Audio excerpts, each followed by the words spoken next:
오늘 저에게 주신 하나님의 말씀은 신약성경 마태복음 13장 31절부터 35절까지 그리고 44절부터 50절까지 말씀입니다.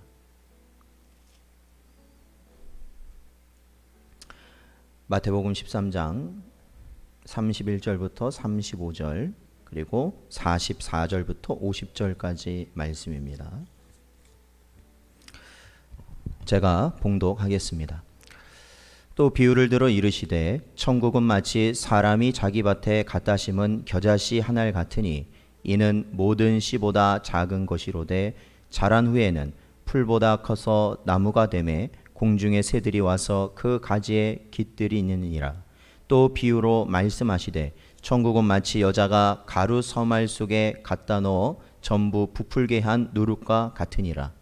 예수께서 이 모든 것을 무리에게 비유로 말씀하시고 비유가 아니면 아무것도 말씀하지 아니하셨으니 이는 선지자를 통하여 말씀하신 바 내가 입을 열어 비유로 말하고 창세부터 감추인 것들을 드러내리라 함을 이루려 하심이라.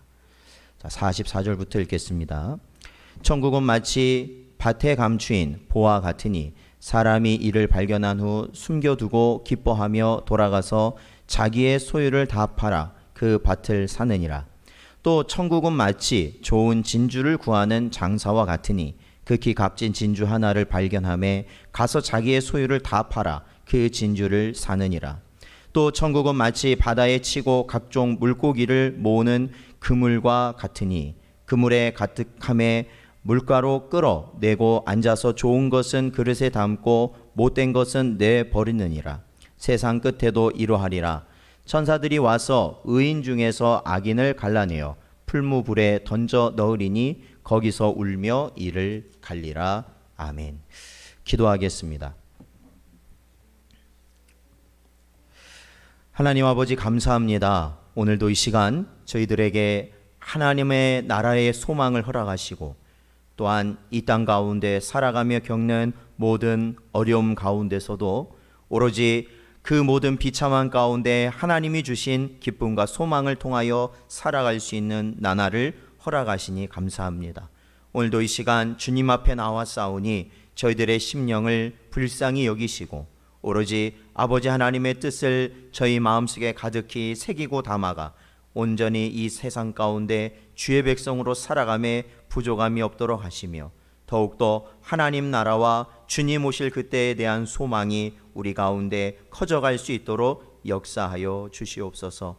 이 시간도 우리의 심령을 온전히 주님께 드리며 주의 말씀을 깨닫게 하신 은혜가 있기를 간절히 바라옵고 이 모든 말씀 예수님의 이름으로 기도하옵나이다. 아멘. 이 시간 함께 고백하겠습니다. 읽고 듣고 순종합시다. 네. 오늘도 이 시간 이 자리와 각 가정에서 함께 예배하는 우리 모든 성도 여러분께 하나님의 은혜와 평강이 늘 함께 하시기를 주님의 이름으로 축원드립니다. 저희들이 이제 마태복음 저희들이 다루고 있는 부분들을 보면 예수님께서 여러 비유로 말씀을 하십니다. 이 여러 비유를 살펴보면 우리 성도들의 모든 관심사는 바로 하나님 나라를 향하여 있어야 한다라는 것을 깨닫게 됩니다. 주님께서 계속해서 가르치시는 천국의 가르침은 결국 예수께서 십자가로 이루실 구원의 최종 목표이기 때문입니다. 그렇죠? 우리가 십자가 물론 중요합니다. 그 주님의 십자가가 우리의 모든 구원의 완성이라고 우리는 분명히 깨닫고 그것이 복음이라는 걸 알고 있습니다. 그러나 궁극적으로 주님의 십자가가 이루려고 하는 것은 무엇일까요? 그것은 하나님의 나라를 하나님의 백성에게 소유하도록 하시기 위함인 것입니다. 그렇기 때문에 우리는 주님의 십자가를 통한 하나님의 나라를 소망하며 사는 것이 바로 우리 성도들의 모습이라는 것이죠. 사랑하는 성도 여러분, 그러므로 현세에 그치는 우리 신앙이 되지 마시고, 그렇죠? 그저 이 땅에서 어떻게 살아가는지에 연연된 신앙이 되지 마시고 이 세상과 오는 세상까지의 모든 하나님의 크신 은혜를 깨달은 가운데 살아가시는 여러분 되시기를 주님의 이름으로 축원드립니다. 자, 오늘 본문 말씀이 좀 긴 것 같고 비유가 여러 가지가 나오지만 저희들이 언제나 이것도 역시 천국에 관련된 메시지라는 것을 저희들이 기억하며 나가시길 바랍니다. 자, 특히 저희들이 비유를 계속해서 다루고 있지 않습니까? 그런데 오늘 이 본문 말씀에 보면 34절과 35절에 보면 예수님께서 왜 비유로 가르치시는지에 대해서 말씀해 주십니다. 즉 예수님이 천국 복음을 가르치실 때는 비유로만 가르치신다 기록되어 있습니다. 오늘도 여러 천국 비유를 보게 될 터인데 그 역시도 천국에 관련된 비유라는 것이죠. 자, 예수님께서는 이를 구약의 예언을 이루기 위함이다 말씀하시면서 시편 78편 2절을 오늘 본문 말씀 35절에 인용하시며 말씀하십니다.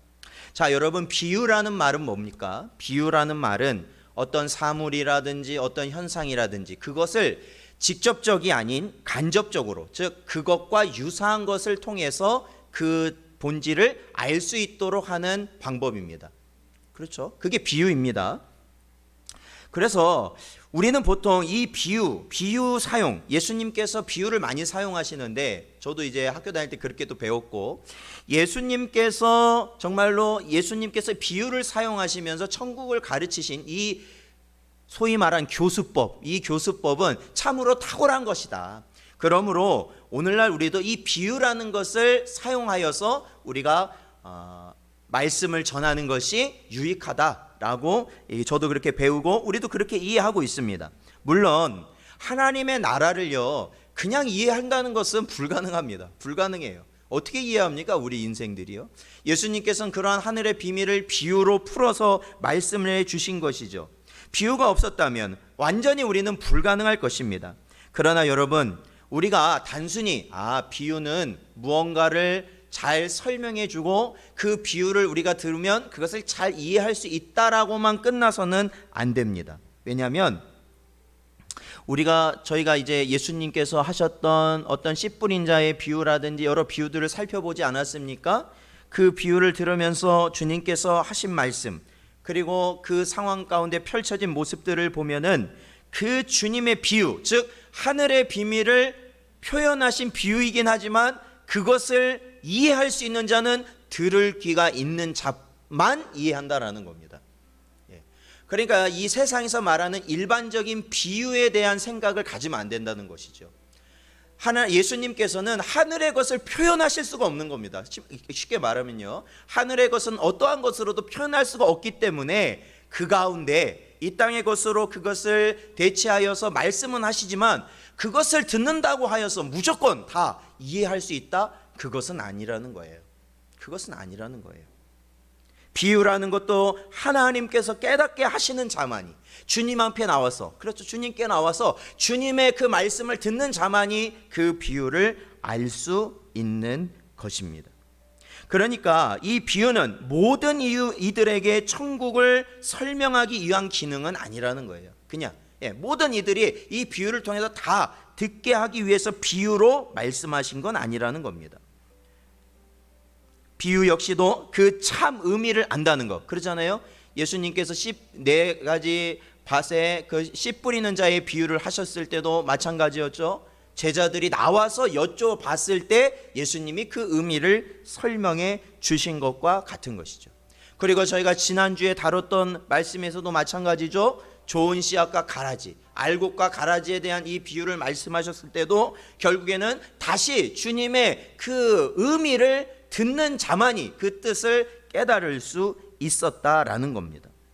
그러니까 저도 이 말씀을 생각하면서요, 결국은 그거예요. 자, 오늘날처럼 하나님의 말씀이, 그렇죠, 오늘날처럼 하나님의 말씀이 갈라지는 시대도 없을 겁니다. 하나의 본문, 하나의 말씀을 가지고도 다 자기 나름대로 다 생각하고 그 생각한 것이 하나님의 뜻이라고 말하는 시대가 오늘날입니다. 그렇죠. 그것을 세상의 기준으로 하면 이 사람이 맞는지 저 사람이 맞는지 우리는 도저히 알 수가 없습니다. 그러나 성경은 아주 분명히 그거에 대해서 지침을 내리고 있죠. 그것은 뭐냐면 하나님의 택한 자에게, 하나님의 성령이 임하신 자에게, 하나님의 가르침이 그에게 직접적으로 나타난 자에게 주셨을 때 그 말씀이 바로 해석이 되어진다, 바로 깨닫게 되어진다라고 하나님은 말씀하고 계십니다. 자, 우리 구약 성경 한번 찾아볼까요? 구약 성경 이사야서 43장 10절 말씀입니다. 구약 43장, 이사야서 43장 10절 말씀. 같이 읽어보겠습니다. 구약성경 이사야서 43장 10절 말씀 읽어보겠습니다. 시작. 나 여호와가 말하노라. 너희는 나의 증인, 나의 종으로 택함을 입었나니 이는 너희가 나를 알고 믿으며 내가 그인 줄 깨닫게 하려 함이라. 나의 전에 지음을 받은 신이 없었느니라. 나의 후에도 없으리라. 아멘. 자, 이사야서 43장 10절에 뭐라고 하나님께서 말씀하십니까? 나의 증인, 나의 종으로 택함을 입었나니 이는 너희가 나를 알고 믿으며 내가 그인 줄 깨닫게 하려 함이다 라고 하나님께서는 말씀하신 것이죠. 놀라운 말씀이죠. 그렇죠. 하나님께서 택하셨다라는 것은 바로 하나님을 알도록 하시기 위함이다라는 거예요. 하나님을 깨닫도록 하시기 위함이다라는 겁니다. 하나님이 주시는 그 모든 은혜를 깨달을 수 있는, 하나님의 말씀을 깨달을 수 있는 은혜를 주시기 위해 하나님은 택하셨다라는 것이죠. 그러니까 그 택한 자가 하나님의 말씀을 알아들을 수 있게 된다라는 것입니다. 사랑하는 성도 여러분, 이 시간도 비록 우리가 역병의 사태 속에서, 이 장기화되는 역병의 사태 속에서 우리가 비대면이라는 생활 양식이 우리의 생활과 우리의 예배 가운데도 들어와 있는 것이 현실입니다. 그럼에도 불구하고 하나님의 성령께서 우리의 심령을 주장하심으로 좋은 땅이 되게 하시고 또한 알곡이 되도록 인도하심을 간절히 바라며 나아가실 때 하나님이 그 주신 말씀을 통하여 하나님이 원하시는 열매 맺는 저와 여러분이 될 줄로 믿습니다. 언제나 그러한 마음을 소망하시며 살아가시는 여러분 되시기를 주님의 이름으로 축원드립니다.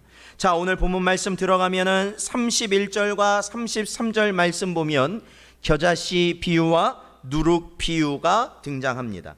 자, 저희가 이것뿐만이 아니라 44절부터 보면 총 저희가 오늘 본문을 통해서 보게 될 비유는 5가지에 이릅니다. 이 5가지 비유의 시작은 바로 이렇게 시작합니다. 오늘 저희 설교의 제목인데요, 천국은 마치입니다. 천국은 마치. 그렇죠? 즉 천국에 대한 비유를 하시겠다, 천국에 대한 가르침을 비유로 주시겠다라는 주님의 말씀이시죠. 자, 비유가 여러 가지예요. 저희가 이 천국 계속해서 앞에서 봤던 것도 사실 천국에 관련된 비유입니다. 천국에 대한 비유가 여러 가지입니다. 그렇다라는 것은 천국이 가진 특징이 여러 가지라는 그러한 이야기가 되겠죠.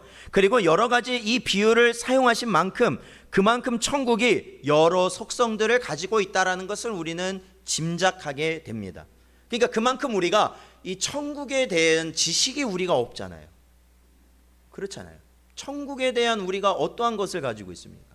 솔직히 그저 우리가 죽으면 가는 곳, 예수님 믿으면 가는 곳, 구원받으면 가는 곳, 그냥 우리가 단순히 그렇게 생각할 뿐이지 천국에 대한 지식은 우리가 사실상 부재하다라는 거예요. 부재예요. 그런데 이 비유들은 사실은 천국에 대한 지식을 우리에게 알게 하시기 위한 주님의 가르침이시죠. 자, 먼저 겨자씨와 누룩의 비유를 살펴봅니다. 사실 저희가 이 비유들은 우리가 지금까지 신앙생활을 하면서 여러 번 우리가 반복해서 듣고 성경 말씀을 읽을 때도 그렇죠, 우리가 자주 접했던 비유일 것입니다. 자, 그 비유라는 건 그겁니다. 제가 자세히 그 내용 들어가서 설명은 안 하겠지만 그거죠. 결국에는 겨자씨앗, 그렇죠, 아주 작은 겨자씨가 심겨졌을 때 그 겨자씨가 주변에 있던 풀보다 자라나서 결국 새들도 깃들일 수 있는, 앉을 수 있는, 쉴 수 있는, 둥지를 틀 수 있는 나무가 된다라는 그것이잖아요. 그 겨자씨 비유죠. 그리고 또 하나의 비유는 누룩에 관한 겁니다. 누룩이요. 자, 그 누룩은 어떻습니까? 여자가 가루 서말 속에 갖다 넣어. 이 서말이라는 것이 정말 우리가 생각한 한 말 두 말일지 모르지만 그 가루, 밀가루라고 생각하면 그것이 굉장히 많은 양인데, 많은 양의 가루 속에 바로 이 누룩이라는 걸 넣고 반죽하였을 때 어떻게 됩니까? 그것이 크게 부풀게 된다라는 것이죠. 크게 부풀게 됐다. 이 누룩이라는 것은 오늘 말하면 이스트와 같은 것이죠. 빵을 부풀게 하는, 이 효소라고 그러죠. 효모라고 그러나요? 이 빵을 부풀게 하기 위해서, 빵을 부드럽게 하고 식감이 좋게 하고 맛있게 하기 위해서 넣는 거 있지 않습니까? 바로 그게 누룩입니다. 그러니까 작은 누룩이 큰 덩어리에, 그렇죠? 영향을 미쳐서 크게 어떻게 해요? 빵을 부풀리게 된다라는 겁니다. 자, 이 비유를 통해서 아마 여러분도 대충 그 느낌은 있으실 겁니다. 미약한 것이 커지는구나. 예, 커지는구나. 그렇죠? 겨자씨가 나무가 되고, 풀보다 커서 나무가 되고, 또 뭐예요? 누룩, 작은 누룩이 큰 밀가루 덩이, 이 가루 덩이를, 반죽 덩이를 크게 부풀린다라는 것이죠. 저는 이 두 비유를 생각하면서 구약의 이 말씀이 생각했었어요. 그건 뭐냐면, 내 시작은 미약하였으나 내 나중은 심히 창대하리라는 욥기의 말씀이 생각나더라고요. 이게 과거에는 이게 뭐 다 붙어 있었는데, 곳곳에 많이 붙어 있었는데 요즘은 찾아보기 힘들어요.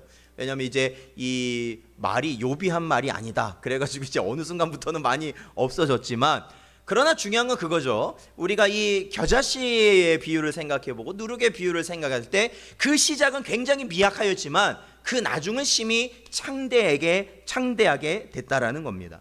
자, 겨자씨와 누룩 비유는 분명히 유사한 면이 있습니다. 유사한 면이 있는데 조금 더 자세히 살펴보면 차이가 있어요. 차이가 있습니다. 차이가 있어요. 즉 우리가 이 비유를요 5가지를 살펴보지만 이 비유마다 예수님께서 만약에 동일한 비유를 하실 이유는 저는 없다고 봐요. 동일한 의미를 가진 비유를 사실 계속해서 말씀하실 필요는 없잖아요. 무언가 차이가 있기 때문에, 천국의 속성이 차이가 있는 속성을 표현하시기 위해서 분명히 따로 말씀을 하신 것일 거라는 말입니다. 자, 그렇다라는 것. 자, 겨자씨가, 그 겨자씨, 작은 겨자씨가 자라서 주변의 풀보다 커져서 나무가 되었다. 우리가 이것을 생각해 본다면 이것은 외형적으로 변화된 것을 우리는 알 수 있습니다. 그렇잖아요. 나무라는 것이 그렇잖아요. 씨앗이 자라서 나무가 되었다는 거예요. 외형적인 큰 성장을 이룬 것이죠. 누구나 봐도 보이잖아요. 자, 누룩이라는 건 어떻습니까? 누룩이라는 건 그거예요. 누룩이라는 건 그 속에 들어가서 어떻게 한 거예요? 그 속을 변화시켰다라는 거예요. 변화. 사실 이 반죽 덩이를 변화시켜서 이 속을 변화시킴으로 인하여서 이 반죽을 크게 만드는 역할을 한 게 누룩이었다라는 것이죠. 자, 그것을 봤을 때 이 겨자씨 같은 경우에는 외면적 성장, 그렇죠? 외면적 성장을 보여준다면 이 누룩과 같은 경우에는 내면적 성장을 또한 보여준다라는 겁니다. 사랑하는 성도 여러분, 2000년 전 주님이 오시고 초대 교회가 세워졌을 때를 생각해 본다면, 그렇죠? 그때 당시에 주님이 비유하셨잖아요. 이 비유를 하셨잖아요. 이 비유를 생각해 본다면 지금은 어떻습니까?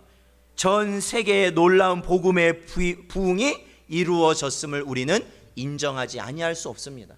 그렇죠? 예수님은 어디에 오셨어요? 이 이스라엘이라는 땅에 아주 작은 그곳에 오셔서 그곳에서 복음을 전하셨는데, 그 천국 복음을 전하셨는데, 지금은 어떻습니까? 전 세계에 수많은 교회들이 세워졌고 그곳에서 다 어떻게 합니까? 이 천국 복음을 가지고 소망하며 살아가고 있는 역사가 나타났지 않습니까? 그것이 바로 겨자씨의 비유일 것입니다. 자, 그리고 또 하나, 누룩의 비유는 뭘까요? 단지 교회가 많아졌다는 것뿐만이 아닙니다. 중요한 것은 뭐예요? 사람들의 중심이 변화되었다는 것도 의미한다라는 것이죠. 네. 많은 주의 백성들이 그 심령의 변화된 중심, 거듭난 자가 되어서 하나님의 나라를 소망하며 살아갈 수 있게 되었다라는 것입니다. 마지막 때 주님이 오실 그때가 가까이 오면 올수록 더욱 그러할 것입니다. 그렇죠? 더 그럴 거예요. 세상은 그렇게 안 보이죠. 이 세상은 더 하나님의 교회를 탄압하고 하나님의 말씀을 없어지게 할 것 같지만 없어지게 하는 것 같지만 중요한 건 뭐예요? 주님 오실 때가 되면 될수록 더 하나님의 말씀은 흥왕하게 된다라는 겁니다. 더 흥왕하게 돼요. 외견적인 것은 물론이고 그 심령적인 것까지도 부흥하게 된다라는 것입니다. 마지막 때 추수날이 되면 어떻게 됩니까? 가라지들은 다 뽑혀 나갈 것입니다. 세상의 헛된 것들은 다 뽑혀지고 불태워질 것입니다. 우리는 이 비유를 통해서 아무리 세상 바벨론이 강하고 엄청난 위세를 떨치며 역사한다 할지라도 결국 하박국 선지자의 고백처럼 물이 바다를 덮음같이 여호와의 영광을 인정하는 것이 온 세계에 가득할 것이다 라는 것이 성경의 결론이라는 겁니다. 바로 우리는 그걸 믿는 거예요. 우리가 천국을 믿는다는 건 바로 그것을 믿는 겁니다. 이 세상의 모든 악함이 다 뽑혀져 가고 결국에는 하나님이 원하는 하나님의 백성들로 인하여서 하나님의 나라가 조성된다라는 것이죠. 사랑하는 성도 여러분, 바로 물이 바다를 덮음같이 여호와의 영광을 인정하는 것이 이 땅에 가득해지는 그 순간을 언제나 소망하며 바라보며 살아가시는 여러분 되시기를 주님의 이름으로 축원드립니다. 자, 계속해서 저희가 44절을 보겠습니다. 이 36절부터 43절은 저희가 지난주에 다뤘고요. 44절을 보면요, 연이어서 이제 세 가지 비유가 나오는데 첫 번째 비유, 자, 우리 44절 말씀 같이 한번 읽어보겠습니다. 자, 44절 읽어보죠. 시작. 천국은 마치 밭에 감추인 보화와 같으니 사람이 이를 발견한 후 숨겨두고 기뻐하며 돌아가서 자기의 소유를 다 팔아 그 밭을 사느니라. 아멘. 그렇습니다. 이 내용, 그렇죠. 이 44절은 이 비유가 이 한 절 가운데 다 그 모든 내용이 들어가 있습니다. 이는 천국의 가치를 의미하죠. 우리 아이들이 부르는 그 찬양 가운데도 그런 게 있지 않습니까? 천국은 마치 밭에 감추인 보화. 그렇죠. 그거 발견하면 어떻게 해야 된다고요? 집 팔고 땅 팔고 차 팔고 냉장고 팔아서 천국 산다. 그런 노래가 있잖아요. 그렇죠? 맞아요. 그 모든 것, 즉 여기 보면 한 사람이 등장하는데 그 한 사람이 우연히 어떠한 밭에 보화가 묻혀져 있는 것을 발견하고 그것을 어떻게 합니까? 얻기 위해서, 그 보화를 얻기 위해서 자신의 재산을 다 팔아서, 그 보화를 산다고 하면 그 주인이 팔겠습니까? 그 밭을 다 아예 사버렸다라는 거예요. 자, 이거는 천국의 가치를 의미하는 것이죠. 보화의 가치, 그렇죠? 그 땅 속에 있는 보화의 가치는 이 사람이 가지고 있는 모든 재산, 그래요. 그 사람이 가진 재산보다도, 그리고 그 보화가 묻혀진 그 땅보다도, 그 밭보다도 엄청나게 큰 것일 겁니다. 그 가치가 이 사람의 재산과 큰 차이가 없다면, 그렇잖아요. 그 사람이 가진 것과 이 땅에 묻혀진 보화가 그렇게 큰 차이가 없다면 그 사람이 그렇게 수고해서 이 보화를 살려고는 하지 않았을 겁니다. 자신이 가진 것보다 이 땅속에 묻혀진 보화가 어마어마하게 비교할 수 없는 것이기 때문에 그는 숨도 쉬지 아니하고 자신의 재산을 다 처분해서 그 보화를 사기 위해 그 밭을 샀을 것입니다. 그 가치가, 그렇죠, 엄청난, 비교할 수 없는 가치이기 때문에 그는 샀을 거예요. 온 힘을 다했을 겁니다. 자, 그게 뭡니까? 하나님의 나라, 우리가 이 세상에서 가지고 있는 것이 어떠한 것인들 하나님의 나라와는 비교할 수 있다는 겁니까? 없다는 겁니까? 없다라는 겁니다. 자, 우리 빌립보서를 한번 볼까요? 빌립보서 3장 7절부터 8절까지 말씀입니다. 빌립보서 3장 7절부터 8절.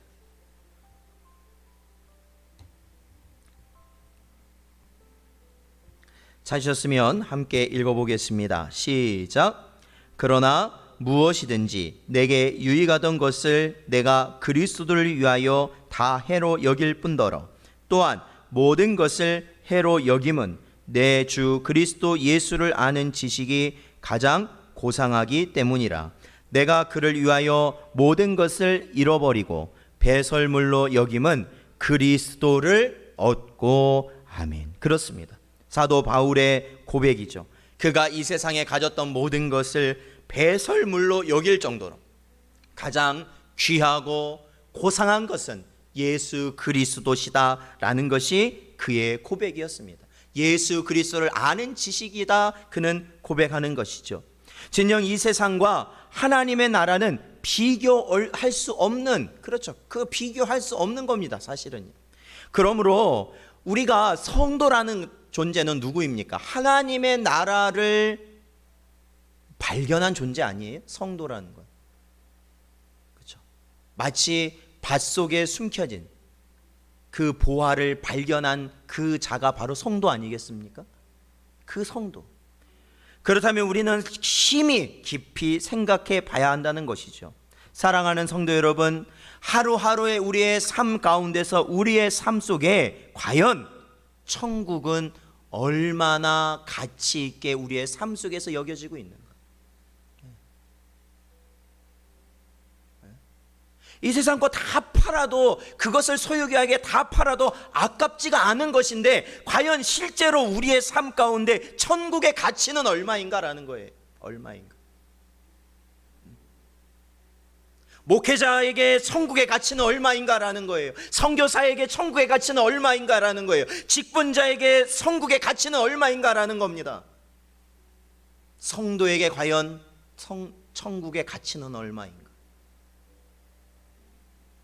과연 우리에게 주어진 천국의 진리는 이 땅의 모든 것과도 비교할 수 없는 것인가? 참으로 그러한가?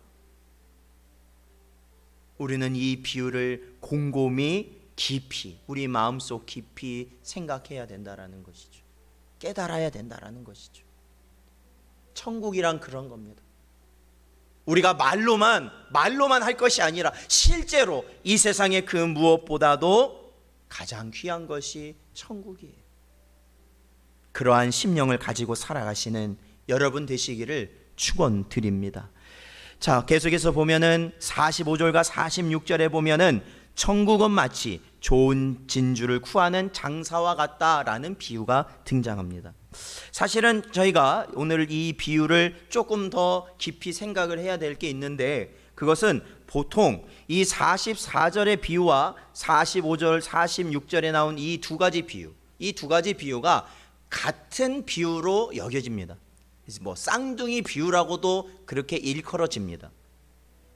그래서 대부분은 마치 이 천국을 감추인 보화처럼 귀하게 여기듯이 바로 천국을 이 세상에 하나뿐인 귀한 진주로 여기며 우리가 살아가야 된다라는 것이죠, 성도는요. 그런데 그 해석이 일반적이긴 한데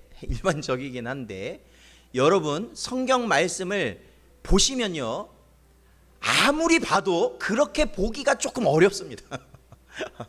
그냥 쉽게는 그렇게 생각하기 쉬운데 성경을 보십시오. 여러분이 성경을 읽어보십시오. 자, 44절은 말합니다. 천국은 마치 밭에 감추인 보화라고 이야기하고 있지만, 예수님께서요 45절에 보면 천국이요 마치 좋은 진주를 구하는 뭐와 같다고요? 장사와 같다라는 겁니다. 장사. 진주와 같다라는 것이 아니고 장사와 같다라는 거예요. 장사. 그러잖아요. 이게 포인트가 다르단 말이죠.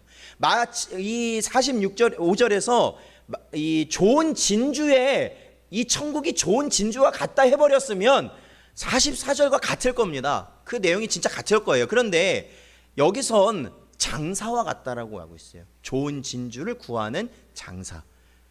그렇다면 천국을 구하러 다니는 것은 아닐 거 아닙니까? 그렇죠?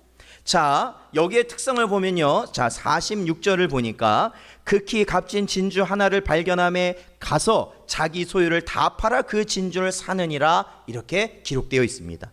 이 후반에 자기 소유를 다 팔아 그 진주를 샀다는 것 때문에 아마도 44절과 이 쌍둥이 비유다 그렇게 일컬어질 수 있었을 것 같습니다. 그러나 주체가 달라요. 이거는 주체가 달라요. 아니, 제가 이건 성경을 보시면 주체가 달라요. 분명히 다릅니다. 이건 달라요. 자, 그렇다면 우리가 이 좋은 진주를 구하는 장사로 표현된 이 천국의 비유를 어떻게 이해해야겠는가? 자, 그것은요, 이 우리가 앞서 본 44절의 감추인 보화라는 것은 이 천국의 비밀, 천국의 진리, 천국의 그러한 지식이 어떻게 해요? 이 감춰져 있어요. 감춰져 있어요. 사실은 그 의미가 들어가 있잖아요. 아무나 발견할 수가 없는 거예요. 심지어 밭 주인도 발견을 못한 거잖아요. 지나간 사람이 발견한 거니까. 그런데요, 이 45절부터 보면요, 이 천국이요, 이 천국은요 매우 적극적으로 어떻게 합니까? 매우 적극적으로 좋은 진주를 찾기 위하여서 세계 곳곳을 다니는 누비는 상인의 모습으로 그려지고 있다라는 거예요. 그렇죠. 좋은 진주를 찾기 위해서 암암리의 비밀로 다니진 않을 거 아닙니까? 그렇죠. 여기저기 다니면서 좋은 진주가 있는지 없는지를 살피고 계속 소문내고 좋은 진주가 있으면 나에게 연락해라, 그렇게 하고 다니는 상인의 모습 그려지지 않으세요? 이 천국이 그렇다라는 거예요. 천국이.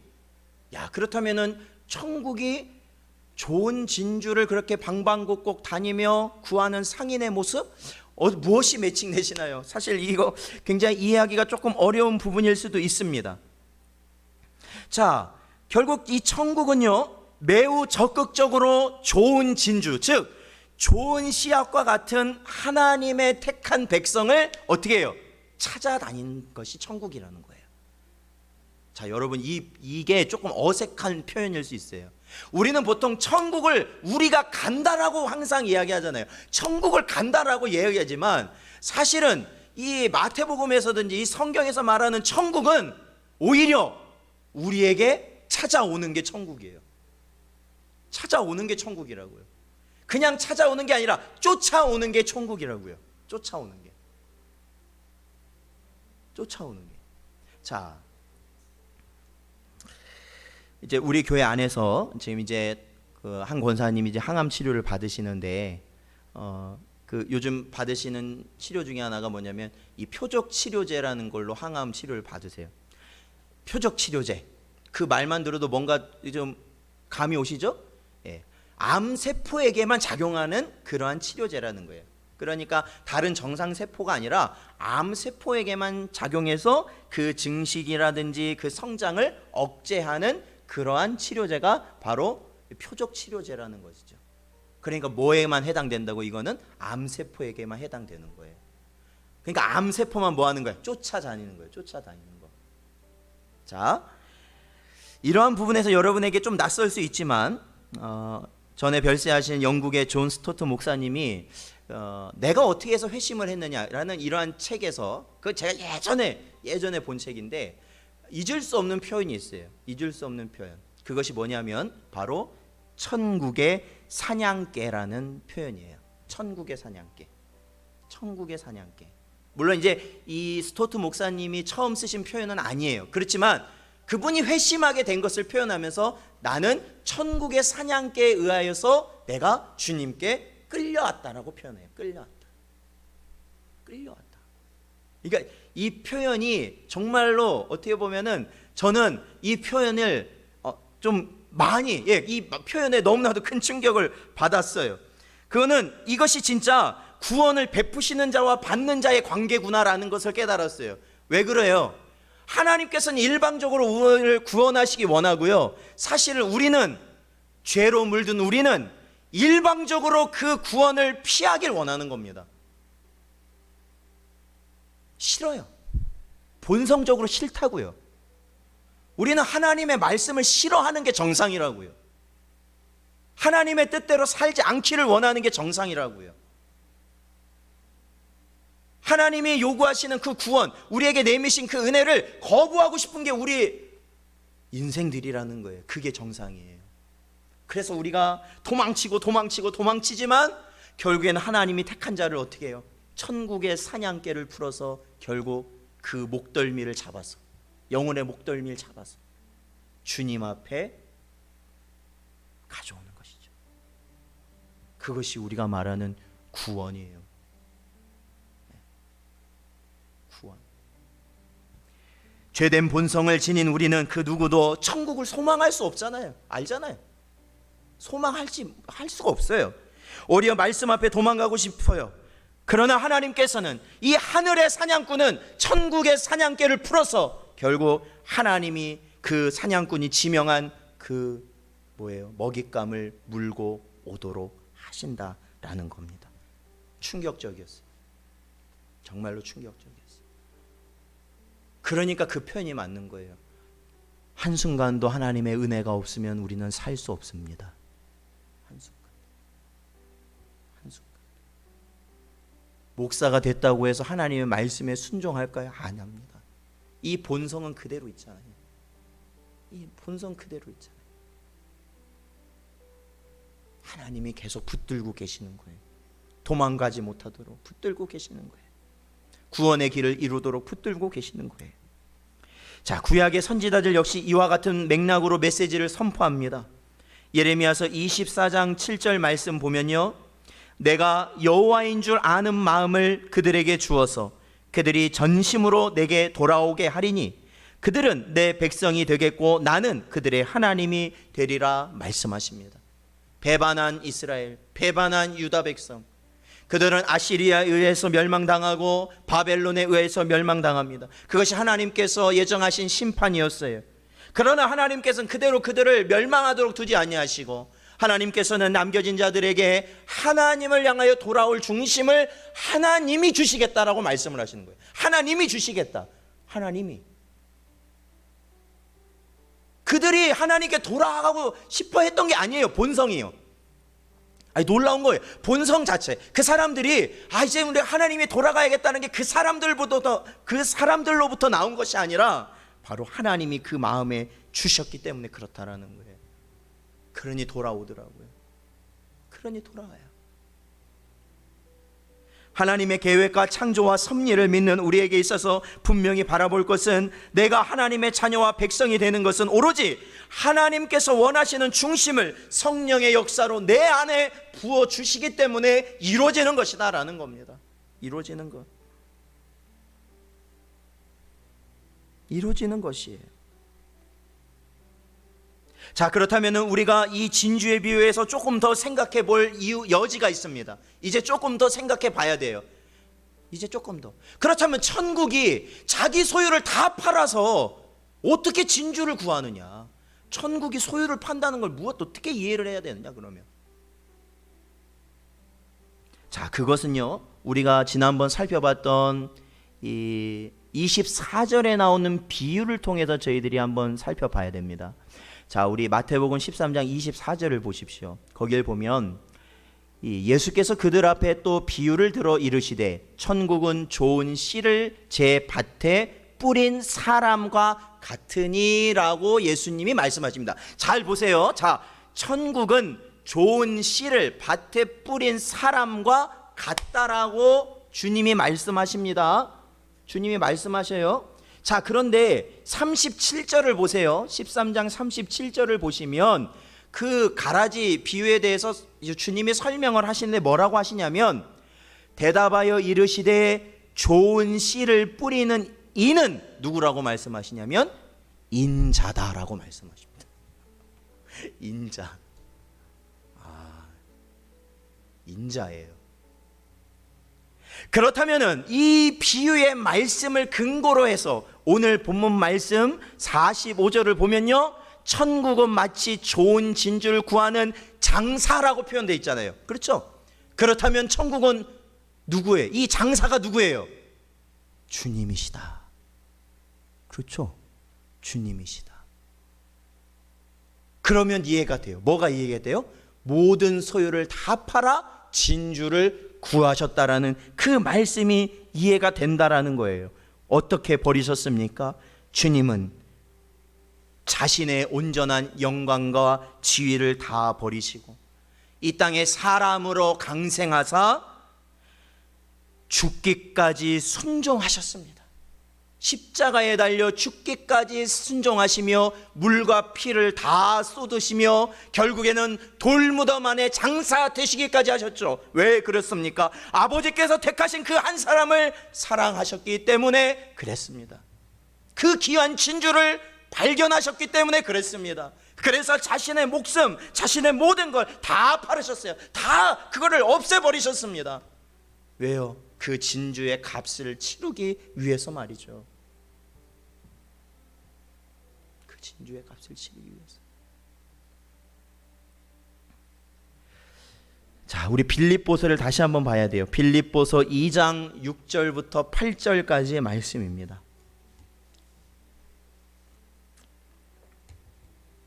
빌립보서 2장 6절부터 8절까지 말씀 같이 읽어보겠습니다. 시작.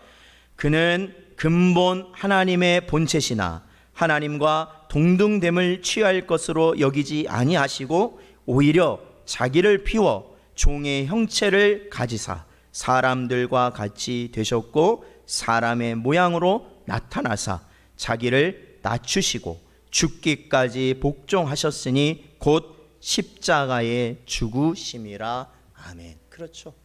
바로 이분이 누구입니까?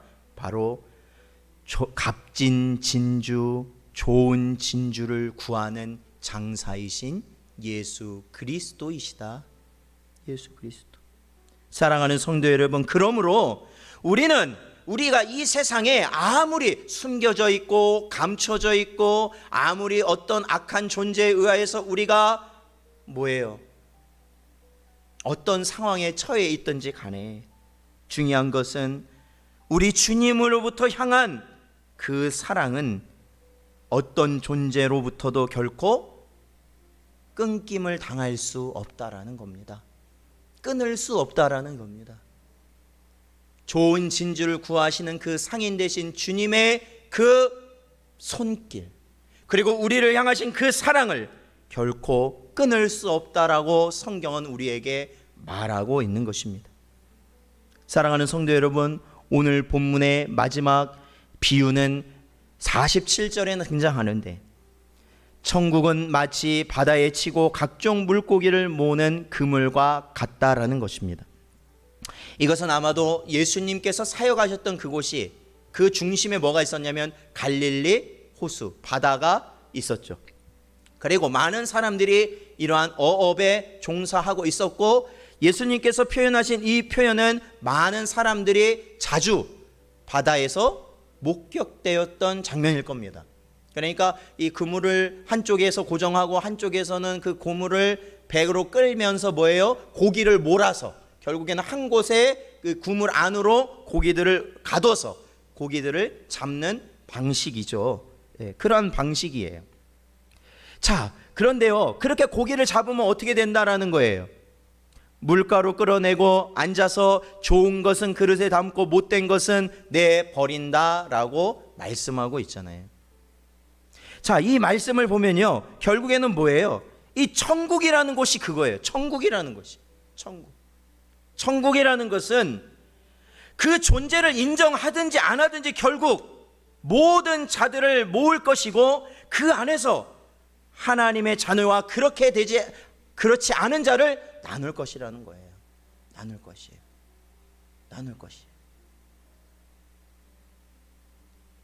그게 천국이라는 거예요. 하나님의 때를 기다리든지 안 기다리든지, 하나님의 때를 준비하든지 준비하지 않든지, 중요한 것은 천국이라는 것은 결국에는 모든 자, 이 세상 모든 자에게 결국 임할 것인데, 그 임해진 천국이 어떻게 된다라는 거예요? 그 안에서 하나님의 백성된 자, 열매 맺는 자, 알곡된 자, 그리고 좋은 물고기는 어떻게 해요? 거둬들이겠지만 그 나머지 것들은 다 내버린다.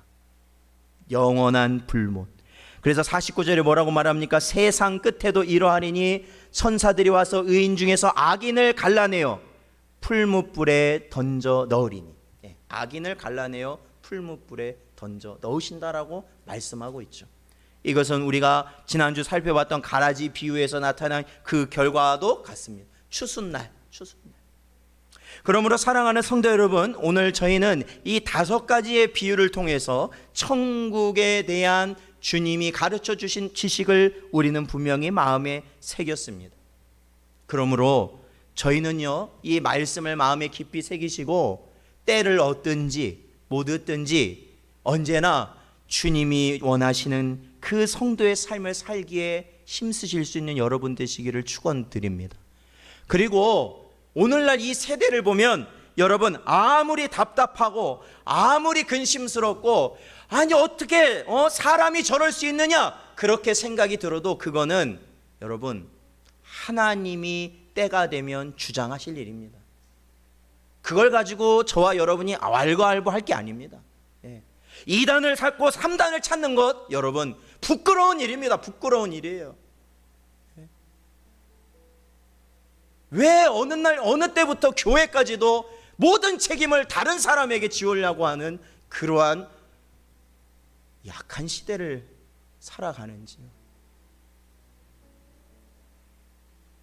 사랑하는 성도 여러분,